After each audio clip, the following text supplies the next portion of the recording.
এ এক অসম্ভব চোখ জোড়ানো মুহূর্ত।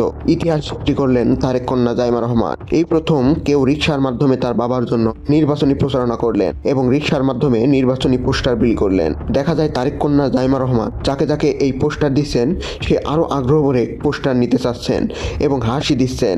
এই হাসি বলে দিচ্ছে তারাও জাইমা রহমানের বলা বাবার জন্য ভোট চাইতে এসেছি, ধানের শীষে ভোট দিবেন এবং দোয়া রাখবেন। এই কথাটাই যেন তারা মেনে এবং বলছেন, এই কথাটাই যেন তারা মেনে নিচ্ছেন এবং বলছেন, আশ্বস্ত করছেন যে হ্যাঁ অবশ্যই আমরা ভোট দিব এবং একমাত্র ধানের শীষেই দিব। তারেক কন্যা জাইমা রহমানের ভোট চাওয়ার এই সুন্দর কৌশলটা সাধারণ মানুষের মনে ধরেছে।